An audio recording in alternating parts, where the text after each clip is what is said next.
राहिला आमची तसेच पुढे शिकता सगळे नैतिक प्रगती आमची पण जाती धर्माचे लढापर्यंत आमच्या देशामध्ये जाऊन नाही ना आम्ही कितीशे जाती धर्म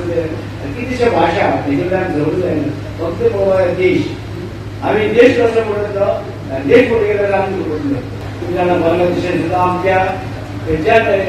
हिंदू रावणे म्हणून आम्ही सुद्धा एक विचार करत आहे की आमची लोक असं सगळे त्यांना कॉन्टॅक्ट करता सगळे आमची भई असो आम्ही एकत्र बोलत आहे कोणी भारतीय असो आमच्याकडे कितीचे वेगवेगळे जाती असा किती असो पण तरी सुद्धा एकत्र बोलत आहे आणि बरोबर काय सगळ्या लोकांनी प्रगती कोण करू शकता प्रगती ते मनुष्य करतात जशी इंटेन्शन मध्ये असतात ते प्रगती करतात आज सगळे आपले देशात प्रगती करता वयान करता आणि हे सगळे हे तुमचे खाली सगळे तुमची प्रगती सुरू करतात आणि आम्ही प्रवास प्रयत्न करूया सगळे एकत्र येऊया